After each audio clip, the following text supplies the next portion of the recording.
మీ ఆస్తిని మోసాలు వివాదాల నుంచి కాపాడుకోవాలంటే 3 స్థాయిల్లో జాగ్రత్తలు తీసుకోవాలి. 1 డాక్యుమెంట్ పరంగా, 2 ఫిజికల్గా, 3 చట్టపరంగా.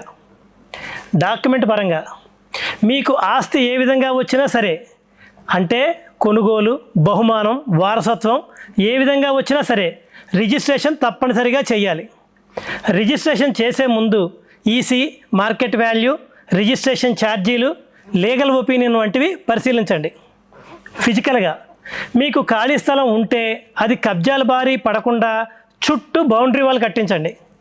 Private property trespassers are prosecuted అనే బోర్డు పెట్టించండి. మీకు వీలైనప్పుడల్లా ఆ స్థలాన్ని విజిట్ చేస్తూ ఉండండి. ఫోటోలు, వీడియోలు లాంటివి తీయించండి. చట్టపరంగా పరిశీలించవలసిన అంశాలు: ఆస్తికి సంబంధించిన పూర్వపు రికార్డు, డాక్యుమెంట్లు, సేల్ అగ్రిమెంట్, డబుల్ రిజిస్ట్రేషన్ ఇబ్బందులు రాకుండా ఈసీ ఇవన్నీ పరిశీలించాలి.